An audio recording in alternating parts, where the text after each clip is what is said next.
Amém. Pode sentar. Quero convidar os irmãos a abrirem a sua Bíblia na carta de Paulo aos Gálatas, no capítulo 1. Carta de Paulo aos Gálatas, capítulo 1. Vamos ler a partir do verso 6, do verso 6 ao verso 9.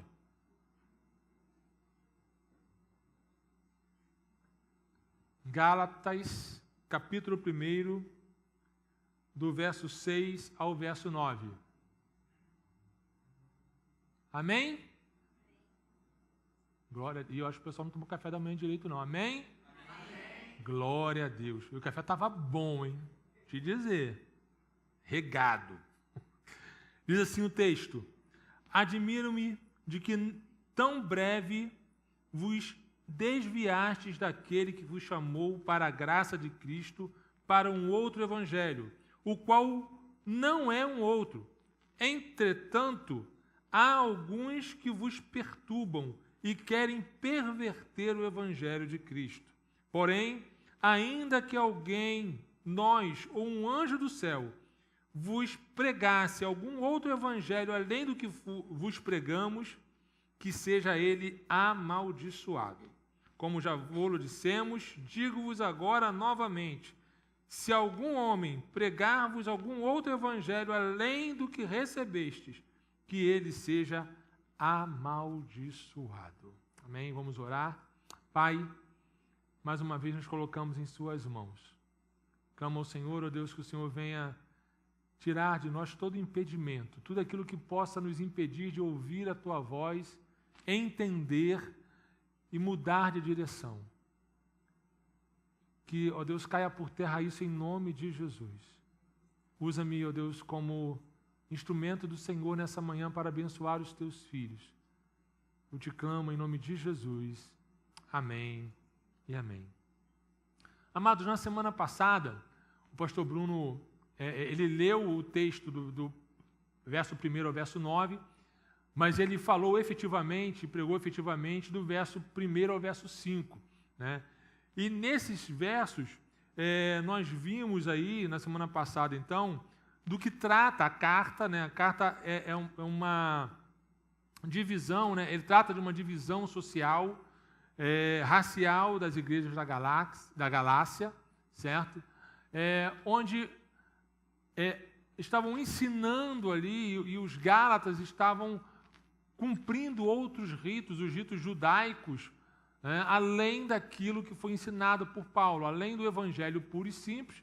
Os Gálatas foi incluído no ritual deles, como se no culto deles, como se não bastasse o ritual judaico.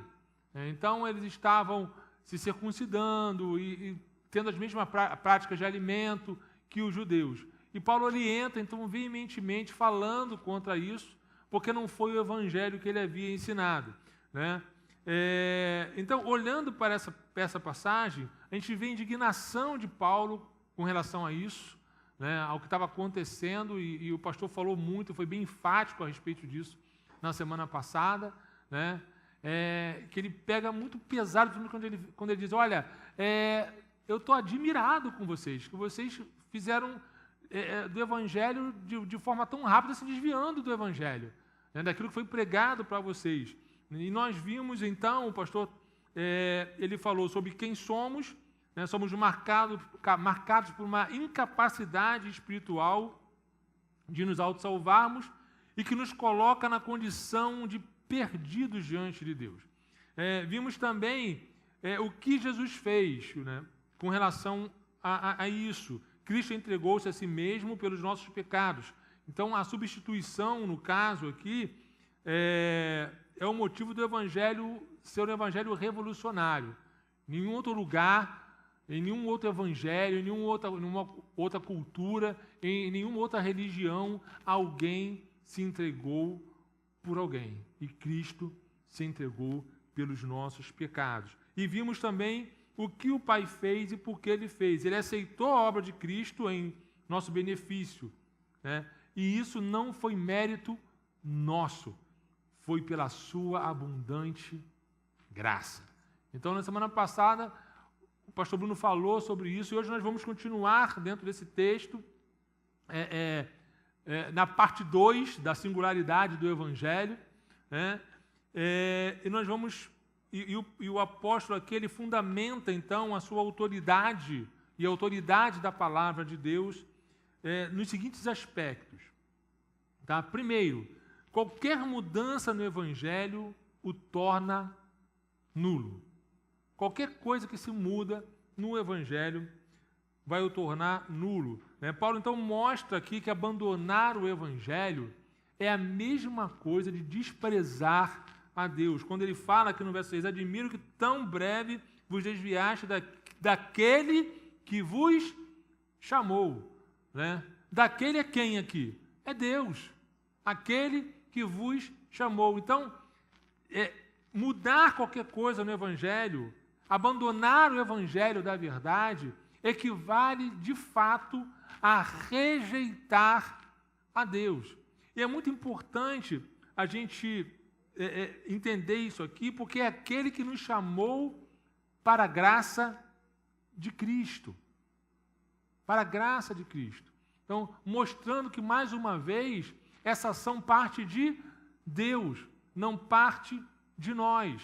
Ele nos chamou, Ele nos comissionou, Ele foi quem se entregou, partiu dele.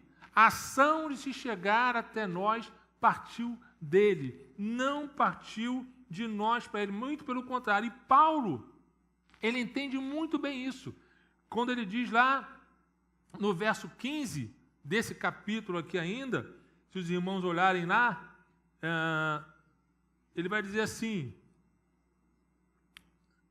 mas quando aprouve a Deus, que me separou desde o ventre da minha mãe e me chamou pela sua graça. Então, Paulo tem esse entendimento, que ele foi chamado pela graça de Deus.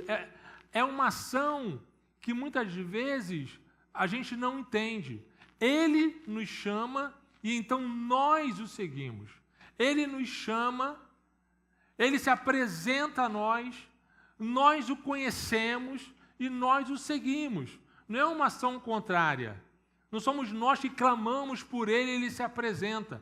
Muito pelo contrário, é ele que se chega até nós. Então, Paulo, ele está deixando isso de modo muito claro ali para os irmãos e para as igrejas, ali 4 igrejas na Galácia, né? Falando sobre essa questão da aproximação de Deus, né? E do que ele fez e de como ele chegou. Amados, não foi um pastor que nos chamou, não foi uma pregação que nos chamou, não foi qualquer outro homem que nos chamou. Quem nos chamou foi Deus. Ele usou alguém para que nós pudéssemos ouvir a sua voz. Ele usou alguém para que nós pudéssemos entender quem ele era. E quando nós entendemos esse chamado, nós nos chegamos até ele. Isso é graça. Não tínhamos e não temos condição alguma de nos chegarmos a ele por nós mesmos. Não haveria em nós qualquer possibilidade de fazer isso, porque por causa do nosso pecado. Por causa do pecado que está em nós. Então, não há essa condição. É interessante nós olharmos e prestarmos atenção nisso, porque os sistemas religiosos, né, ele propõe exatamente o inverso disso. O que os outros sistemas religiosos eles propõem? Que temos que ter algo e oferecer algo a Deus para que Ele nos aceite. Só que a gente entende que a gente não precisa oferecer nada a Deus para que Ele nos aceite. Ele resolveu, pela sua graça, pelo imenso amor que Ele tem pela sua criação, pelo imenso amor que Ele tem por nós, se revelar a nós. E nós, quando entendemos isso, nós nos achegamos a Ele. E aí sim, há uma mudança de rumo, uma mudança de direção. E aí sim os valores mudam, porque nós o recebemos, porque Ele nos aceitou. E porque Ele nos aceitou, o seu amor nos constrange, e nós queremos e nos tornamos melhores por causa do Espírito Santo que habita em nós, nos tornamos melhores, não nos tornamos impecáveis, né? O pastor, nosso querido de saudade, o pastor Técio, né? Não saudoso de estar morto, que ele está vivo, né? Mas né? Ele sempre dizia assim, a gente não presta, né? A gente é ruim na totalidade, é ruindade pura. Ele falava assim, a gente é ruindade pura. E mesmo sendo ruindade pura, o Senhor nos aceitou. Ele se chegou até nós, se apresentou até nós. E nós, então, nos rendemos a Ele. E é assim que acontece, não o contrário, né? Esse abandono de Deus, ele se expressa na disposição de seguir outro evangelho, quando Paulo fala aos Gálatas aqui, né? Então, o abandono de Deus expressa exatamente isso. Olha, qual é a disposição? De seguir outro evangelho. Só que esse outro evangelho, na verdade, Paulo diz que não é um evangelho. Porque qualquer coisa que é colocada no evangelho além de Cristo, deixa de ser evangelho. Qualquer adição ou mudança, ou retirar qualquer outra coisa, por menor que seja a mudança, o evangelho deixa de ser evangelho e se esvazia. Fica vazio. É como se a gente estivesse ouvindo palavras vazias e lendo um livro que é simplesmente um livro. Se mudarmos qualquer coisa na palavra de Deus, ele deixa de ser palavra de Deus. Já é palavra humana. E já deixa de fazer e ter o efeito que era para gerar em nós. Porque se nós cremos que essa palavra, dada pelos apóstolos, lá atrás, né, é a palavra de Deus, primeiro dada por Cristo, porque eles ouviram a Cristo. Os verdadeiros apóstolos, aqueles apóstolos com A maiúsculo, né? Não aqueles que se fizeram apóstolos. E Paulo ele deixa isso claro, ele fala, olha só, eu sou apóstolo da parte de Deus, apóstolo de Cristo. Né? Ele vai chegar dizendo em determinado momento da sua vida, que ele fala assim, olha, eu vi o Senhor me comissionou, não foi nenhum outro apóstolo, não foi ninguém, nenhum homem, nenhum ser humano que me chamou. As palavras que eu recebi do próprio Cristo, ele fala. Assim como os demais apóstolos, como os 12 primeiros, receberam de Cristo o Evangelho, receberam de Cristo a palavra. E essa palavra não pode ser alterada. Qualquer mudança, eu lembro de Eva falando para a serpente, né? Não, o Senhor falou que não é nem para a gente tocar, nem para a gente comer. Só que Deus falou que não era para comer, não falou nada que não podia tocar. Né? Já houve uma mudança, nem tocar, daqui a pouco ia ser, não pode nem olhar, nem tocar e nem comer. Né? Porque já mudou, já perverteu aquilo que foi dito. A palavra que Paulo usa aqui, na verdade, é reverter, ou seja, mudar, ou seja, adicionar algo além de Cristo. E quando nós adicionamos algo além de Cristo, né, ou acrescentarmos qualquer coisa a Cristo, como requisito para sermos aceitos por Deus, reverte por completo o Evangelho. O que estava acontecendo ali era que aqueles mestres estavam ensinando, os mestres judeus convertidos estavam ensinando para os novos convertidos da Galácia que não bastava apenas aquilo que eles aprenderam, que a graça de Deus salva, que o Evangelho de Cristo que eles receberam salva. Não, além disso, para ser aceito, para você ir para o céu, você precisa de quê? De ser circuncidado, de cumprir o sábado, de comer alimentos, determinados alimentos. Não pode comer o que os judeus não comem, né? Peixe de couro, crustáceo e outras coisas, né? Carne de porco e outras coisas. Então, eles estavam restringindo e juntando à obra de Cristo coisas que fora do Evangelho, fora daquele Evangelho que havia sido pregado inicialmente. E aí, amados, nós corremos um risco muito grande como igreja. Porque muitas vezes nós vemos ritos acontecendo que não tem nada a ver com o Evangelho. Nós vemos determinadas situações e colocações feitas na igreja que não tem nada a ver com o evangelho puro e simples. Nós vamos a determinar... E hoje a gente corre um risco grande porque há uma concorrência. Estava lembrando essa semana na célula que, quando eu era garoto, não tinha essa questão de muito negócio de televisão, gente pregando na televisão, mídia, YouTube nem existia. Né? E aí, qual a palavra que a gente ouvia? Do nosso pastor. Quando muito, a gente numa igreja que era mais ou menos como a nossa, e que pregava um evangelho de verdade também, próprio, né? O evangelho de Cristo, mas hoje em dia a gente é cercado e bombardeado por um monte de outros pastores e de outros evangelhos em mídia social, na televisão, e que não pregam o evangelho genuíno. Mas, pastor, o senhor está afirmando que não prega? Estou afirmando que não prega, porque se mudou, se está pregando qualquer coisa além de Cristo e da sua graça, não é um evangelho genuíno. Eu não preciso fazer nada além. Aquilo que foi preciso ser feito, Cristo já fez. Ele morreu na cruz pelos nossos pecados. Já foi feito, acabou.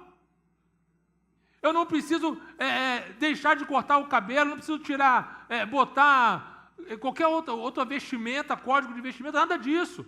Eu preciso me vestir com ordem, preciso me vestir com decência, preciso fazer as coisas de forma correta, porque Cristo mudou a minha vida, mas eu não preciso incluir nada além daquilo que Jesus já fez. Então, Paulo ele coloca isso de maneira muito veemente. Qualquer mudança no Evangelho o torna nulo. Precisamos tomar muito cuidado, amados, com aquilo que nós ouvimos, com aquilo que nós colocamos em prática como Evangelho, porque muitas coisas que nós estamos ouvindo não é Evangelho. A gente estava ouvindo há pouco tempo, né, uma irmã falando, olha, eu fui numa igreja e nessa igreja o pastor estava pregando e falando assim, olha, se você cometeu pecado e você não pediu perdão pelo seu pecado, aquelas coisas do passado, né, existe uma maneira disso do passado ser apagado. Né? Aí, olha só, no meu entender, no passado já foi apagado, no presente já foi apagado e no futuro já foi apagado, porque a obra de Cristo já é suficiente. Acabou. Aí o pastor falou assim, é só você dizimar para o seu pastor. Você faz uma soma, faz uma média, né, do tempo que você estava pecando, do tempo que você deixou de fazer algumas coisas, né, soma e dizima a oferta para o seu pastor, que aí está tudo resolvido diante de Deus. Eu falei, pô, aí é brincadeira, né? Aí é brincadeira. É o que a gente ouve, o que vai pelas igrejas aí. A gente tem que tomar muito cuidado, amados. Às vezes a gente fica pensando assim, olha, por que nossa igreja não está crescendo tanto? Eu creio que uma igreja saudável, ela cresce, amém? Ela precisa. Às vezes a pessoa fala, por que não está crescendo tanto? Eu tenho visto gente nova chegando.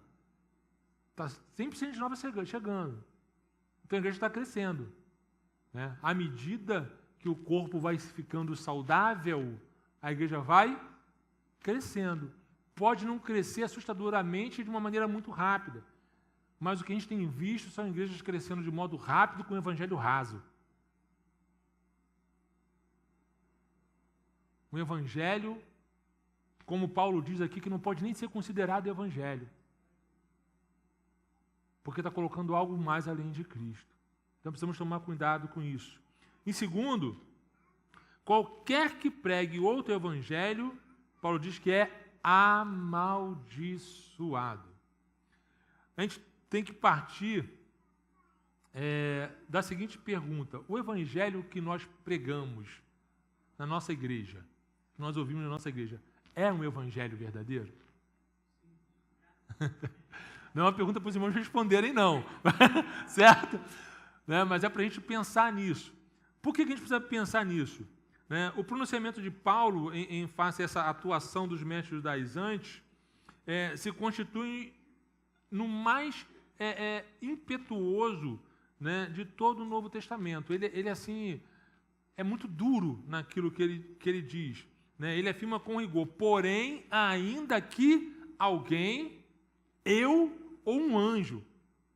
Então, ele está colocando, qualquer outra pessoa, ele está falando dele mesmo, numa hipótese, em algo absurdo, ainda que eu, Paulo, depois desse tempo todo, pregue para vocês, ou diga assim, o evangelho que eu preguei para vocês não é esse evangelho, é outro evangelho, ainda que eu diga isso, é para eu ser considerado maldito. Ele coloca uma hipótese absurda. Ainda que um anjo venha do céu e pregue um outro evangelho, seja maldito. Para a gente ter uma ideia do quanto ele abomina essa ideia de incluir qualquer coisa ou mudar qualquer coisa daquilo que foi aprendido.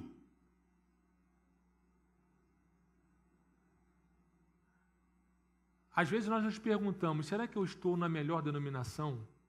Será que eu estou na melhor igreja? E aí a gente sempre fala assim, a melhor igreja é aquela que de repente só teria anjo, né? Porque nós somos falhos. Mas a melhor igreja, no nosso entender, é aquela igreja que prega um evangelho de verdade. Aquela igreja que não se deixa iludir, nem desviar por coisas corriqueiras, por modismos. Eu não estou falando de igreja que pinta a parede de preto, não estou falando disso não, eu estou falando de modismo mesmo e coisas que não tem nada a ver com o evangelho.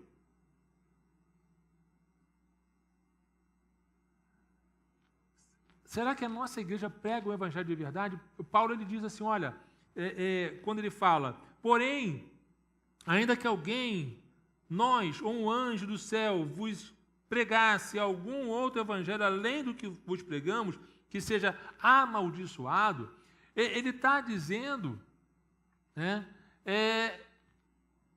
e está colocando em prática, dizendo assim, olha, eu preguei um evangelho de verdade para vocês. Ele está falando da autoridade que ele recebeu de Deus e da autoridade do evangelho que ele pregou. Nós recebemos por herança um evangelho verdadeiro. Veja o tempo que nós estamos de história no Brasil. E aí muitos dizem assim, mas a denominação não cresceu tanto quanto outras denominações. Mas a igreja não cresceu tanto quanto outras igrejas. O meu sonho, o meu desejo, e eu creio que é o desejo do pastor Bruno também, é ver uma igreja comprometida com Deus em todos os aspectos. Que viva a palavra de Deus, que entenda os seus ensinamentos e que não altere aquilo que foi ensinado, que foi pregado. É essa a nossa preocupação. É isso que nós precisamos entender. Quando Paulo, eu acho interessante o que Paulo fala no texto, né? Quando ele diz assim, olha, no verso 8 ele ressalta a autoridade apostólica, né? Quando ele diz assim, olha, outro evangelho além do que pregamos. Então ele está reforçando a sua autoridade apostólica. No verso 9, ele reafirma a veracidade do evangelho a eles, aos Gálatas, quando ele diz assim, outro evangelho além do que recebeste. Então, primeiro ele afirma a sua autoridade apostólica e depois ele afirma a autoridade da palavra. Quem prega, prega com autoridade porque prega a palavra. Quem recebe, recebe e vive a autoridade da palavra de Deus porque vive uma palavra da verdade. Não precisamos de mais nada, amados. Paulo, ele enfatiza isso, porque a convicção dele é de que qualquer mudança, qualquer pessoa que pregue um evangelho diferente, essa pessoa deve ser maldita, considerada maldita. Não é amaldiçoado. Não é que a gente vai pegar e orar ou amaldiçoando essa pessoa que prega um evangelho diferente. Mas essa pessoa, ela sofre, né, a devida punição do próprio Deus. Deus rejeita essa pessoa. E isso por si só já é uma condenação. Imagina ser rejeitado de Deus.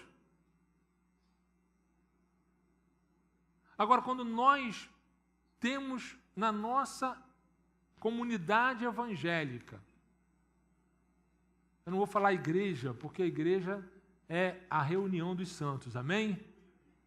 Nós estamos reunidos aqui como igreja do Senhor. Esse aqui é um templo, onde a igreja se reúne.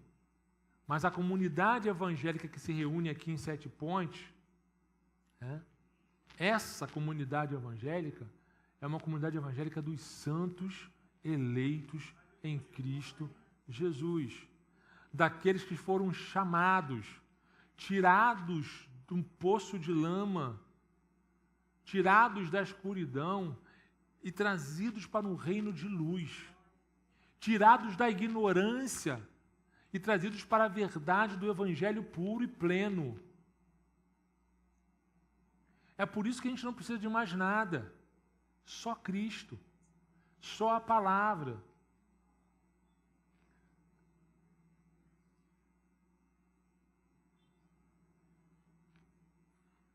O padrão para Paulo é: receberam o Evangelho de Cristo. O Evangelho de Cristo está aqui em nossas mãos. Alguns tentam mudar. E alguns já mudaram, inclusive. Tem algumas versões da Bíblia que não é, que é a versão mesmo. Certo? São traduzidas e alteradas algumas coisas para a realidade de alguns. Como essa igreja inclusiva que tem aí, que alteram os textos para dar vazão aos seus atos libidinosos. Só que a palavra de Deus não se altera. Por mais que você mude a letra, mude o que está escrito, deixa de ser palavra de Deus, como nós falamos aqui. Não vai alterar quem Deus é. Deus é santo. E Ele quer uma igreja e exige uma igreja santa. Nada do que dissermos ou fizermos de contrário pode mudar quem Deus é. Porque Ele é o que Ele é. Então, como nós já falamos aqui, Paulo diz assim, se eu mudei de ideia com relação ao Evangelho, é para ser rejeitado. Então, qualquer Evangelho fora do Evangelho é para ser rejeitado. E é algo que a gente precisa entender. A Bíblia julga a igreja. E não a igreja julga a Bíblia. Certo? A igreja é fundamentada pela Bíblia. E não o contrário. E não o contrário. Então a gente não pode trazer qualquer coisa que esteja fora da palavra. E por isso é muito importante nós estudarmos a palavra, conhecermos a palavra. Se tivermos alguma dúvida com relação à palavra, procurarmos alguém que possa nos orientar com relação à dúvida que nós temos. Porque durante muito tempo na minha adolescência, naquele texto que a gente dizia assim, olha, maldito o homem que confia no homem. Eu pensava assim, rapaz, não posso confiar em ninguém. Não posso confiar em ninguém. Aí, até você entender que maldito o homem que confia em si mesmo, na força do seu braço, naquilo que ele pode fazer, a gente pode cometer erros grotescos, que em vez de nos aproximarem de Deus, nos afastam de Deus. De suportar o irmão, Suporte seu irmão, precisando suportar uns aos outros. Rapaz, esse eu suporto mesmo, porque o bicho é ruim. É de dar suporte, de cuidar dele, de orientar ele. E assim, muitos outros textos que a gente vai lendo, se a gente não tem um conhecimento da palavra e a gente não é iluminado pelo Espírito Santo, a gente se perde na própria palavra. Por isso é importante nós conhecermos. Por isso é importante não estarmos aqui simplesmente num dia de culto de domingo. Por isso é importante estarmos aqui na escola dominical, onde a gente pode debater, onde a gente pode conhecer e se aprofundar na palavra. Por isso é importante a gente estar aqui na escola de liderança, para poder aprender e se aprofundar na palavra. Para quê? Para nos tornarmos teólogos? Não. Para nos tornarmos conhecedores e praticantes melhor da palavra. E não sermos enganados e levados por qualquer vento de doutrina que aparece por aí. A gente andou um tempo, e não tem muito tempo atrás não, amados. Quando as igrejas começaram a incluir no culto, os irmãos vão lembrar disso, né, símbolos judaicos. Aí bota a Arca da Aliança, bota o menorá, né? Aí traz o chofar, nada contra quem toca o chofar não, ok? Nada contra quem toca o chofar, que é, né, a tradução é trombeta, né? Nada contra isso não. Mas estou falando que a gente começa a ir por um caminho, e aí começa a fazer, olha só, as igrejas começaram a fazer, os irmãos vão lembrar disso, festa dos tabernáculos. Isso não é mais para a gente. Festa dos tabernáculos foi uma festa estabelecida por Deus lá para os judeus. Jesus Cristo veio e Ele habita entre nós. É o verbo tabernacular, é habitar. Deus está aqui, eu não preciso fazer tabernáculo, não preciso fazer festa de tabernáculo, não preciso fazer nada disso. Basta saber que a presença do Cordeiro está aqui. A presença do Deus Altíssimo está aqui. Eu não preciso de Arca da Aliança, porque a presença do Senhor está nesse lugar. Eu e você, nós carregamos a presença de Deus pelo seu Espírito que habita em nós. Por isso que onde nós vamos, onde nós pisamos, onde nós estamos, aquele lugar tem que ser terra santa. Porque Deus está em nós. Está conosco. Todos os dias até a consumação dos séculos. É promessa. E eu creio. E precisamos crer como igreja. Qual é o nosso desafio? Qualquer evangelho que manifeste qualquer coisa além da graça de Cristo, para que sejamos salvos, não deve ser considerado evangelho, pois deturpa e diminui seu sacrifício que se satisfez completamente, de uma vez por todas. Satisfez completamente a Deus, proporcionando a nós, então, salvação. Acabou. Essa é a nossa preocupação. Então, caminhando para o final, 2 aplicações. Há em você a firme convicção do Evangelho que recebeu a ponto de não se deixar afastar dos seus fundamentos? Há em você essa firme convicção? Você pode ouvir uma palavra de algum outro pastor, de algum outro lugar, na televisão, na internet, e não se deixar influenciar se essa palavra não for uma palavra verdadeiramente bíblica. Porque tem muita gente que se deixa influenciar. E a gente entendeu e entende que não precisamos de mais nada além de Cristo, de mais nada além de sua graça, que não há nada em mim, não há nada em você, não há nada em nós que possa satisfazer o que Cristo fez, que possa satisfazer a Deus. Só Cristo pôde satisfazer a Deus. Precisava ser alguém especial. Estava comentando, eu gostei muito quando, na última vez que eu ouvi o Gabriel trouxe uma palavra no domingo à noite, né, que ele colocou de maneira muito profunda por que Cristo não outra pessoa. Por que Cristo não outra pessoa? Só Ele poderia satisfazer a Deus. Só Ele. Mais ninguém. É por isso que eu e você, tudo aquilo que a gente fizer, nada vai nos achegar a Deus. Mas o que Ele fez nos coloca de volta perto dEle. Porque Ele mesmo providenciou. Partiu dEle. porque nós não tínhamos condições de fazê-lo. Segundo, você está pronto para combater com rigor qualquer pessoa, por mais notável que seja, que venha ensinar que para ser salvo precisa de algo além da graça? Esses dias eu estava ouvindo que Caio Fábio, né, que já foi um grande pregador, um grande ministro da palavra, ele estava falando que, na verdade, todo mundo é propenso a ir para o céu na seguinte condição: mesmo depois de morto, você ainda pode ver a luz, né?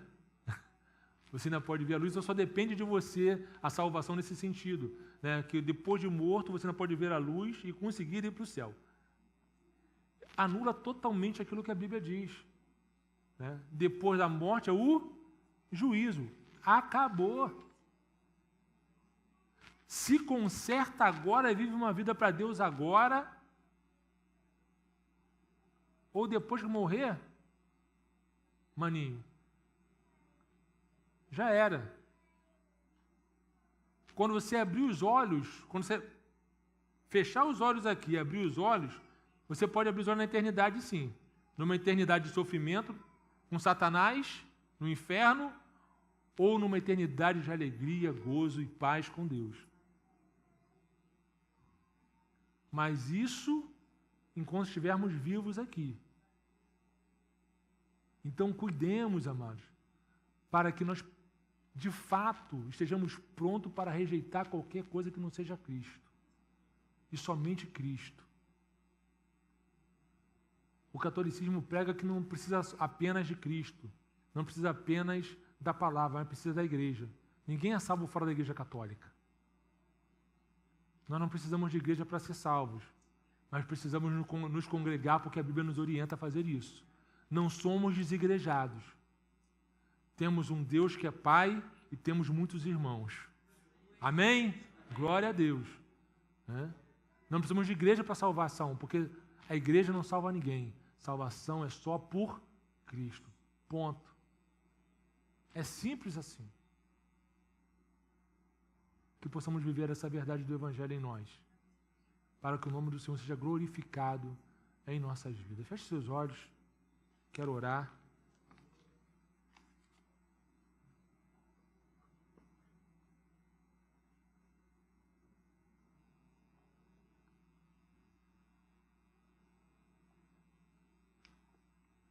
Eu não sei o que você tem ouvido.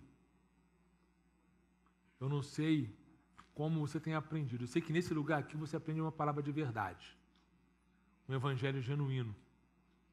Mas eu não sei o que você ouve fora daqui. Mas eu quero te dizer nessa manhã, em nome de Jesus,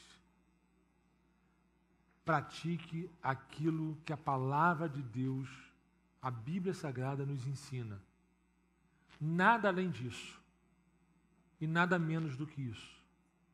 Apenas a palavra, somente pela palavra, pela graça do Senhor. Pratique isso. Porque praticando isso, nós vamos alcançar dias melhores. E quando nós, de fato, fecharmos os nossos olhos aqui, vamos abrir os olhos na eternidade com o Senhor Jesus. Deus amado, nós te adoramos nessa manhã.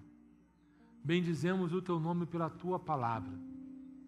A tua palavra é a verdade. Como o Senhor mesmo diz, a tua palavra é a verdade. A tua palavra é quem nos lava. A tua palavra é quem nos dá a direção, pois ela nos mostra a verdade, porque ela é a verdade. E porque essa palavra é a verdade, ela nos liberta. Nos liberta da escravidão do pecado, nos liberta da escravidão de erros que possamos cometer ou que vínhamos cometendo porque não conhecíamos a verdade. Que essa palavra viva em nós possa fazer a diferença em nossas vidas, ó Deus, na vida da tua igreja nesse lugar, para que o nome do Senhor seja glorificado em nós. Senhor, não queremos que o Senhor nos despreze, não queremos que o Senhor olhe para nós e diga que nós estamos desviados da palavra, Não, pelo contrário, queremos que o Senhor olhe para nós e tenha motivo de gozo em nós, motivo de alegria em nós, motivo de satisfação em nós. Que o Senhor possa olhar para nós e dizer: ali está a minha igreja, igreja amada, igreja que não se desvia para o mal, igreja que vive a minha palavra, que se desvia das coisas ruins, que tem prazer em me adorar, que tem prazer em ouvir e estudar a minha palavra, que tem prazer em clamar a mim e me agradecer pelos benefícios que tenho derramado sobre a vida dela. O que nós queremos, Senhor, é alegrar o seu coração. Mas queremos ser vasos de honra para o Deus que nos resgatou, que nos chamou pela sua abundante graça, por causa do seu imenso amor, para servi-lo. Obrigado, Senhor. Obrigado, porque não precisamos de mais nada. Não precisamos, ó Deus, colocar umas roupas diferentes. Não precisamos deixar de usar algumas coisas de vestimenta. O Senhor nos orienta aquilo que nós devemos usar, que nós devemos fazer, para que sejamos, ó Deus, santos diante do Senhor. A nossa vida não está regida por dogmas, nossa vida está regida pela Tua Palavra. Que nós possamos nos alegrar na Tua Palavra e em Ti. Em nome de Jesus. Amém e amém. Vamos adorar o Senhor.